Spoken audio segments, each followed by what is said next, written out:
So hi YouTubers, welcome back. It's been a little while since I recorded a video here, but today I wanted to talk actually something totally different. Short saxophone, related to saxophone, but also not really, but also related to saxophone. I'm talking about electronic wind instruments. We've seen in the last couple of years a resurgence, of electronic wind instruments. I mean, actually, they haven't been around since just yesterday. They've been around for a long time. Starting by, as far as I can remember, as a teenager, there was the Lyricon, which was a type of almost like a flute type of instrument, the way it looked, a silver bar we played in front.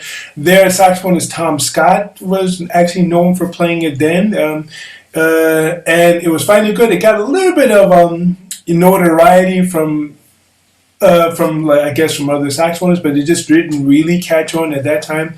There you really had the instrument plugged into a whole stack of synthesizers, all done per MIDI. And MIDI at that time was also quite new. And still the instrument itself, I believe, was still monophonic, which means, it weren't able to play several notes at the same time. But at any case, and we're talking about here. This was this was as early as the late 70s, early 1980s. When the Lyricon actually made its introduction. But in the meantime, up until now, there have been several different instruments along the way. Coming up. Some of them you may have heard of. Some of them I didn't hear of. In fact, there was an instrument that basically was more or less based on bassoon that was also was known. It also had like a little bit of a premiere shot in the movie Star Wars, where there's a bar scene with some aliens playing some music on stage, and actually this instrument was in this scene. At the moment I can't think of the name of it, but when I get to it I'll write it in the comments and stuff like that what this name was, but also maybe a tip direction to this movie scene where actually this instrument was played. And anyway, also was it was a wind generated synthesizer, or actually a wind controlled synthesizer. But now in the recent years, we've had several different models of the AKAI professional EWI electronic wind instrument. Plus, Yamaha had had put out their electronic wind instrument. What was that called then? The WX7, and they had for a short time the WX5. It was basically like its little brother.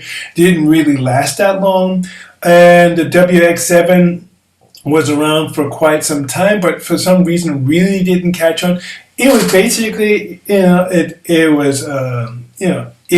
was an instrument with moving keys, which could also very similar to saxophone fingering.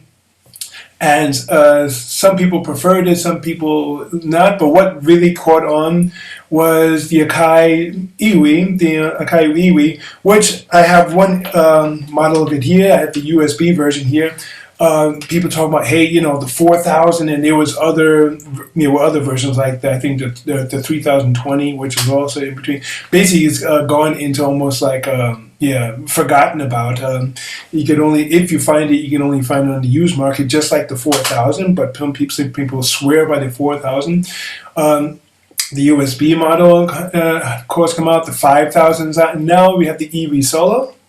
But now also, Yamaha has also come back into the market with their YDS 150, the Yamaha digital saxophone 150. Looks like a soprano saxophone, but has an alto saxophone mouthpiece on it. Also has saxophone keys. I mean, so there you could actually call it more or less a digital saxophone because it's really heavily based on saxophone. But what I want to talk about today is actually a few reasons why you should play the EWI. And I mean specifically the EWI. I'm not talking about this electronic wind instruments. I mean, sure, I think it's something that's good to do regardless of which one you go for, but I want to talk about maybe a couple of certain points about the EWI, which I think I personally think would be more advantageous to play. Now, let's just get into it. By the way, I just want to, just for clarity, just for open up, this video is not sponsored by AKAI by any means. They're not paying me to say anything about the EWI, anything like that. I'm not trying to promote really one or the other instrument. You just play, whatever you want to play. But I just want to talk about maybe my personal experience using electronics, with the saxophone, and some things I discovered while playing the EWI and just as a side note, a couple of you have written to me because I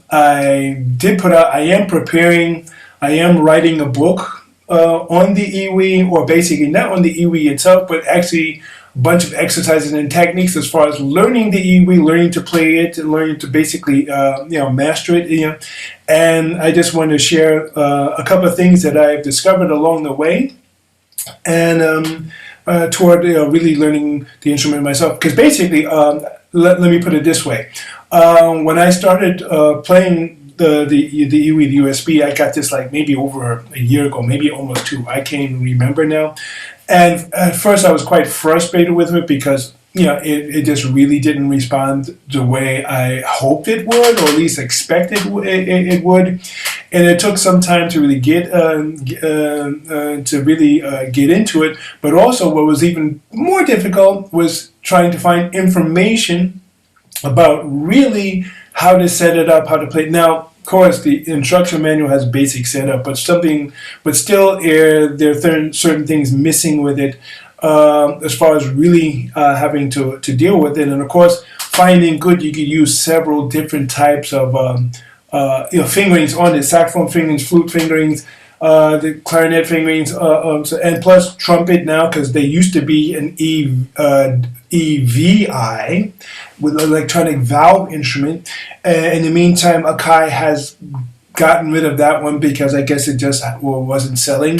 But now they've programmed the EWI fingerings, the electronic valve fingerings, also into their regular EWI. So they actually, as a trumpet player, you would actually keep your left hand down, more or less, and you would play your trumpet fingerings here with your right hand, and possibly lifting one of the other fingers as far as dealing with different registers of your valve instrument.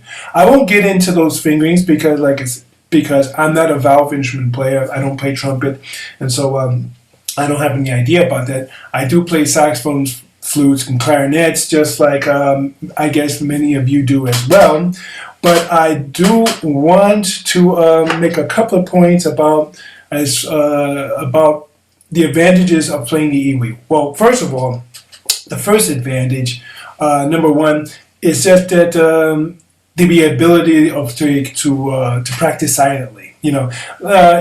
With the USB version, as long as you got your computer, or if you have a couple of cables there, there are workaround solutions where you can use your iPad or your iPhone in order to play with some sounds. Like I said, there's some workarounds that it's just maybe a little bit of a bother. But if you're playing one of the other models like the EWI 5000, or in the meantime, if you've actually gotten the EWI Solo, right now there's at the shops where I shop at, there is a waiting list for the Solo. It still takes several weeks before there's actually one available. They've been ordered, but it still takes some time. With the pandemic and everything, I guess there's just, or maybe just there's too many orders. Who knows? But the idea of practicing silently with it, and I'd say it's not so much about that you're trying to replace your saxophone or your flute or your clarinet and practicing, because the fact is, it's not the same as a saxophone, flute, or a clarinet. So then the way you would practice it would still be quite different than you were actually playing your instrument. If it's all about learning, let's say if you're a jazz or pop player and you're trying to learn some licks and stuff like that, trying to do with that, doing your practicing with that, it's fine. It's great. You do that. If you just want to work out certain things, that's first in your head, and you want to, work out, just playing it on the EWI, you could do that just about any time of day. without without disturbing your neighbors or whoever you're living with, whether that's your girlfriend, boyfriend, significant other, whatever you want to, however you want to label them, wife, husband. That you want to, without disturbing them, you can do that. Or if you're thinking of a composition that you want to play, you could do that and get into that. Second thing is also about advantage is also the ability to use it with your music software, whether that's a DAW, digital audio workstation, or if you're going to be using notation software like Sibelius or Finale. There are ways to play, you play the melody lines in it using your EWI or any other electronic wind instrument to do that. There are other ways to do that, like a keyboard player uses, to play also into their software. Using the keyboard, you could do that similarly by using a wind instrument. Like say, if you're not like the hottest keyboard player for a line, stuff like that, or if you have a little bit of trouble really playing on time, if you don't really practice keyboard that much, you could use your electronic wind instrument to do that. Now, the next advantage, I'd say, of using the EWI is really, and this is what the point I really want to get home to, is that learning actually a different type of instrument, and also not only that, just learning a different type of instrument, but actually getting past the idea that this is a saxophone or a flute or anything like this, because it's not. And the reason why I'm saying that, even though it does, you can set up the EWI to play, to respond to saxophone fingering, flute fingerings, or clarinet fingerings, I think even oboe.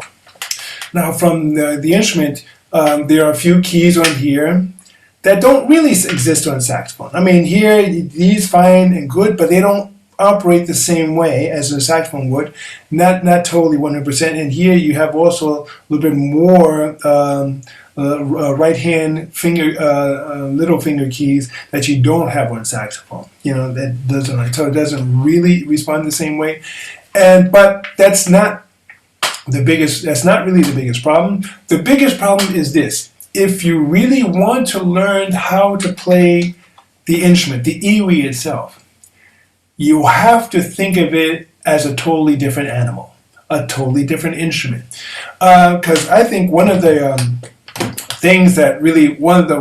worst things about electronic wind instruments is that people try to replace other wind instruments with them. And what I mean is, there's possibilities to do that. It all depends on what sounds you have available on your equipment, which isn't a bad thing in general. Many years ago, back in the 90s, I was experimenting with using electronic instruments on stage with my saxophone. Out there, I was inspired for some of the work that Greg Osby and Gary Thomas were doing with Jack DeJournette's Special Edition. At that time, it was a couple of recordings, and they were using a digital voice processor. I think it was called that, and it was I forgot the exact name, but I had found one. I was using the Roland VP70 digital voice processor, and then I was connecting my saxophone playing into the VP70. And on that VP70, I was using as a pitch to MIDI converter, and I was sending my MIDI data from my saxophone, through this voice processor. I was using then a Korg Poly 800 with stuff that's now really is vintage. The Poly 800, it was a small monophonic synthesizer, analog synthesizer. And plus, I connected to a DX11, which, if you know, this was like the little brother of the famous DX7. Think about the movie Beverly Hills Cop, something like that. That was one of the classic sounds of the DX11. We're using FM synthesis, and that was a polyphonic synthesizer.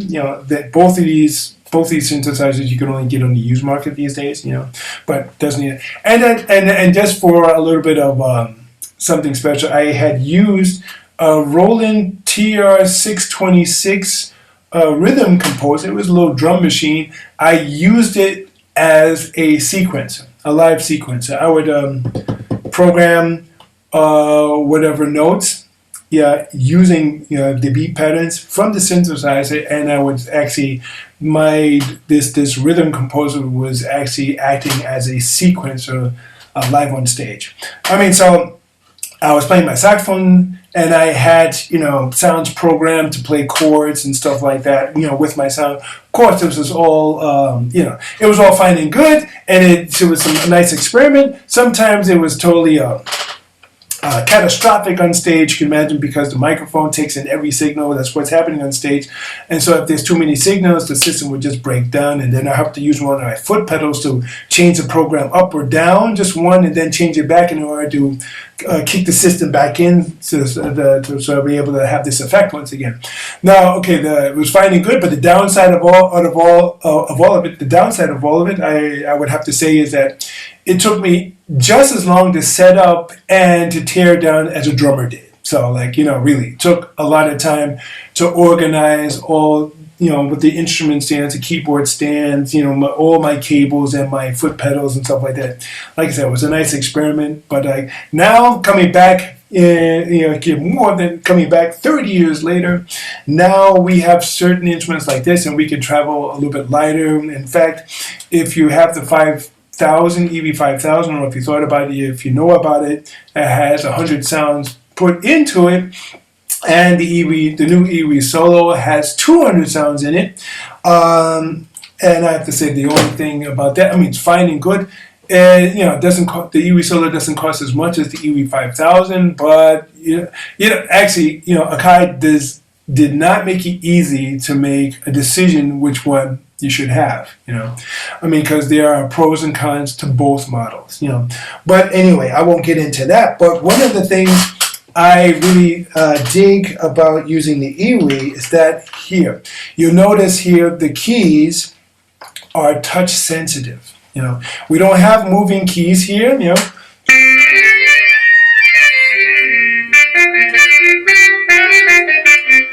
So the type of habits that you might have when you're playing your main instrument, whether that's saxophone, whether that's flute or clarinet or any wind instrument, or maybe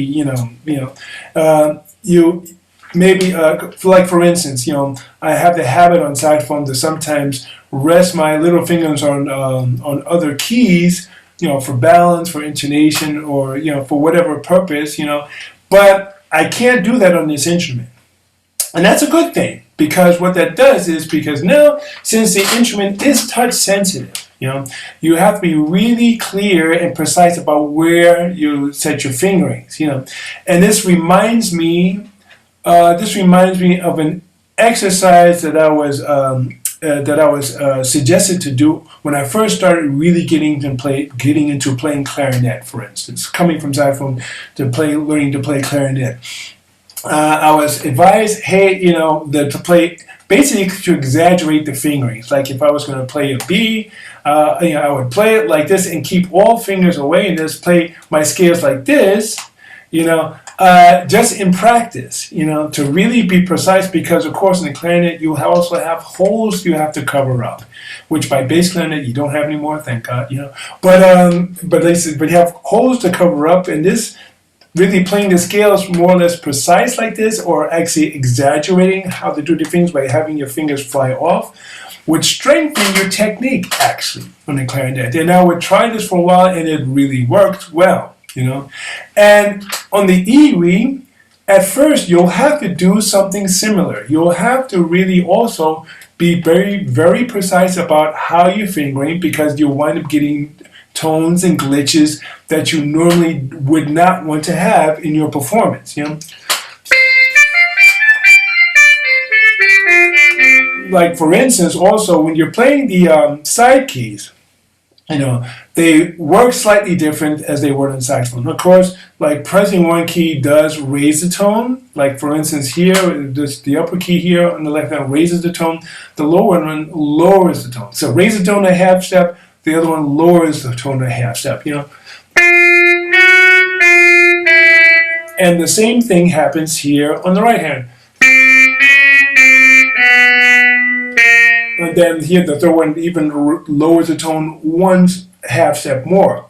And now on top of that, when you're using these keys, they are also cumulative. That means if I'm playing one here, and I even like say if I'm closing all the six, you know, the main fingerings, I could still raise the tone just by pressing this one, but then I could raise it again by adding the other raise key.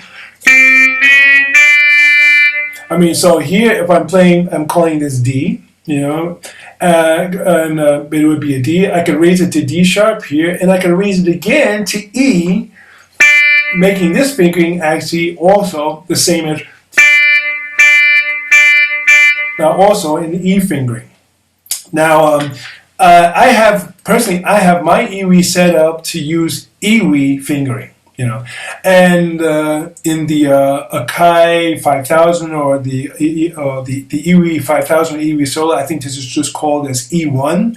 But basically, I'm using especially EWI fingering on it, and I think one of the purposes of that is that if I keep referring, like say mentally, if I keep referring back to saxophone fingerings to play this instrument, I'm going to at one point try to, if I'm thinking about some lines I want to play, maybe I might physically get into the saxophone fingering for it, and it may not work the same way on this instrument. So I really have to learn to play the instrument for itself, thinking of it as a totally different instrument, a totally different behavior. And because on top of that, I first have to, before I even mention more about this, I want to give a shout out to Kurt Sipe. His YouTube channel is called the EWI Shed, and he got together a bunch of different fingerings that he uses, what he calls transposable fingerings, where you could actually play just about chromatically every scale on the EWI using just the main six buttons here on the front. That you won't have to use the side keys that often. You can, you know, in certain situations, like for instance, like I can play like maybe the first 5 notes of an F major scale, and I can play F sharp just by keeping my fingering, just keeping the here depressed. And that way, playing F sharps, first tones of F sharp major scale, without actually having to play the fingering for it. I can play an F, but I would just use that the side key to raise it up a half step. I could play E by also depressing the lower end, lowering it a half step.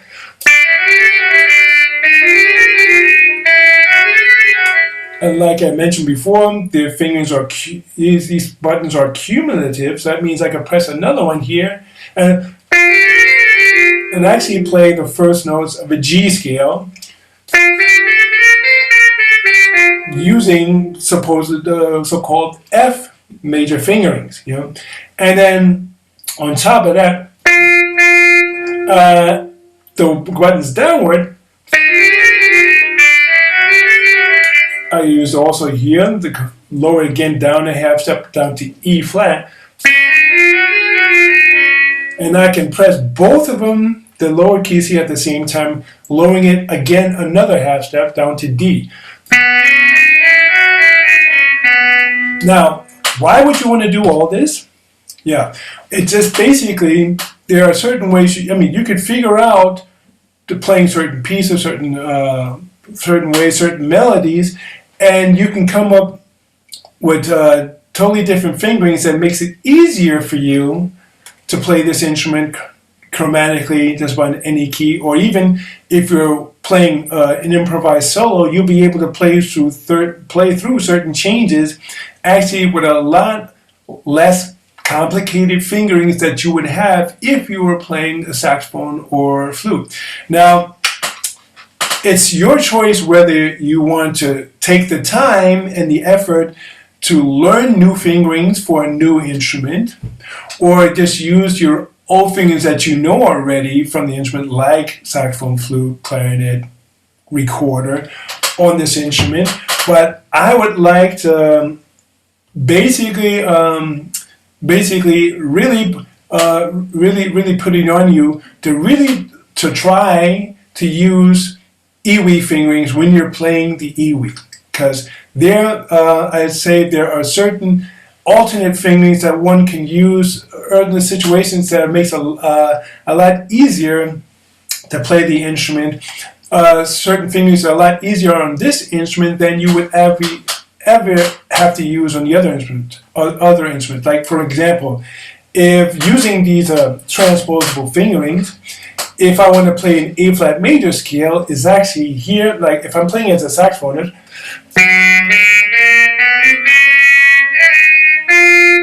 excuse me from the glitches.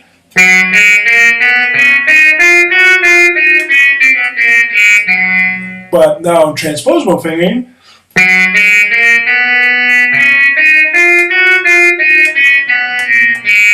like I said, the fingers are unusual, but for the most part,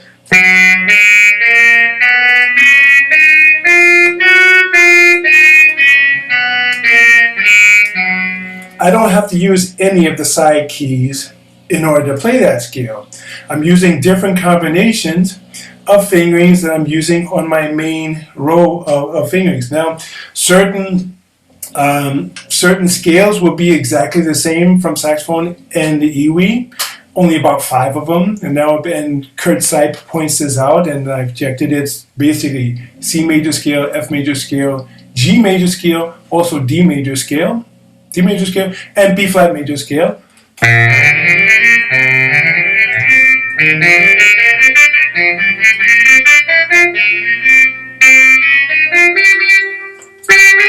And even then, there are differences there as well. But as I said, on the EWI, there are certain fingerings that exist really on the EWI fingering that doesn't exist on the other instrument.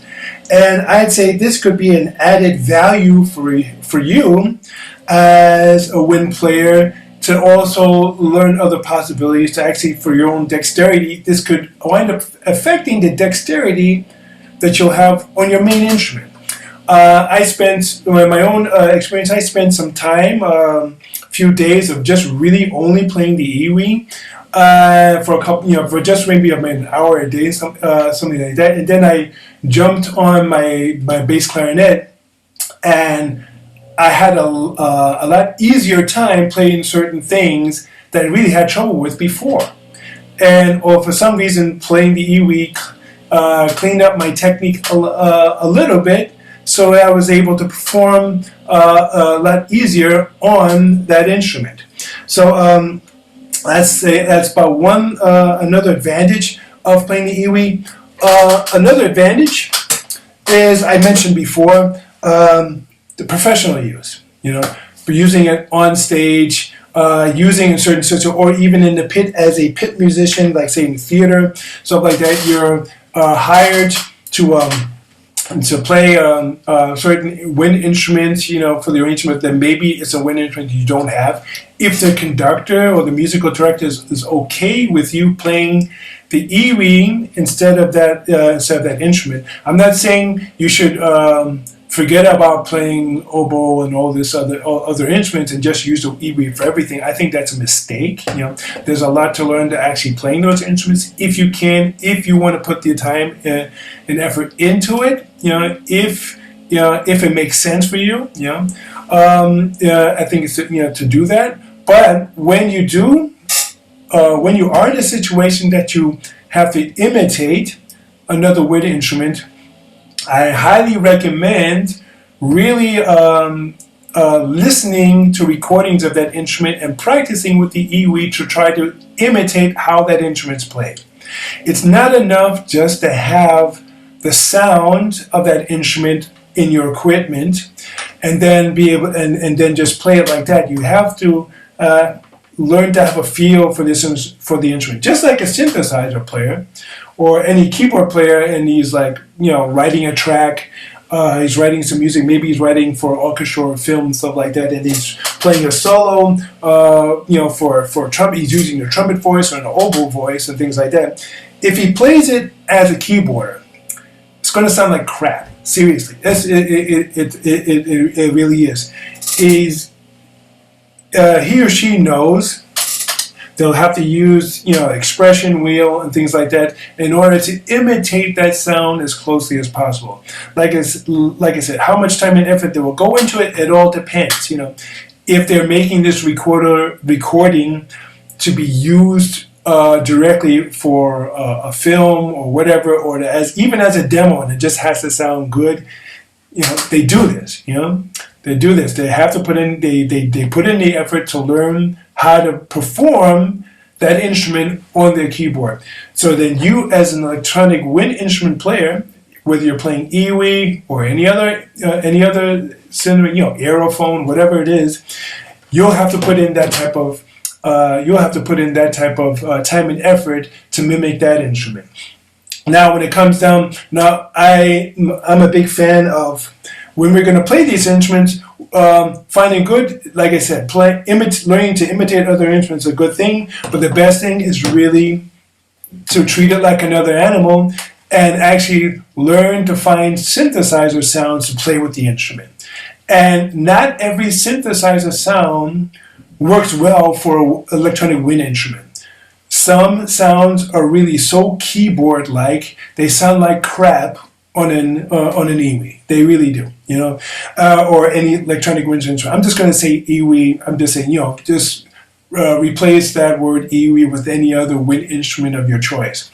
So you'll really have to scout out for sounds that you'd be able to play well, that would sound good, with any other type of lead synth sounds, any possible pad sounds on it. If you also have any other type of software equipment or even physical equipment where you can also program certain harmonies and things like this. Michael Brecker, I say, basically put the EWI on the map because of all the things he was able to perform with it. And he, for the most part, was using a prototype, that was created by, Steiner was his name? Again, I have to look that up again. And he had a whole rack of synthesizers and a floor full of pedals to do what he did, with Sentimental Mood, with all the recordings, Original Rays, It's Been Real. If you're Mike Brecker fans and you know those recordings, you know which ones you know which tunes I'm talking about, and you know the type of work he did on those things. So he was not only an excellent saxophonist, of course, but he was also a really excellent EWI performer as well. So that's all I have to say at the moment. Is that I'm still working on a bunch of exercises and tunes and tracks that I will be including in my upcoming book. I'm calling it right now still the Book of EWI, which there I'm going to have some basically tips and tricks, exercises in order to help you master play the EWI. I'm also going to be including play along tracks and exercises for you. You could also get into right away improvising with your EWI, because I'm pretty sure that's what most of you want to do. You want to be able to have control of this instrument pretty soon as possible, and also be able to do as much with it to make it more fun to play. There'll be just only very little about as far as setup. We talk only a little bit about setup. It won't be too techy because like I say, there are other resources when you want to really get into the super technical side about how you program it and things like that. But I will be talking about practical exercises, practical exercise for the octave rollers, for instance, by the EWI USB. Sorry, the EWIUSB. You only have 4 rollers. By the 5000, by the solo, you have, I think, 7. Yes, but anyway, but still, certain exercises with that. We're also dealing with certain exercises for fingering. I'll be displaying different fingering possibilities. Also, exercises using certain scales, using also some etudes, where it could also be adding other fingering suggestions that'll work well with using the EWI, which basically fingering that more than likely do not exist on any other natural wind instrument, but that you'll be able to perform easily, very easily on the EWI. So please comment. Let me know your comments and from below, and for what do you think. Also keep posted. So please like and subscribe this video. Keep posted so that you know when the Book of EWI is finally released. I will be making a video on that and a little bit of a preview probably beforehand, so that you know what to expect. And that's all I have for now, and I'd say thanks for dropping by, thanks for tuning in, and hope to see you again soon.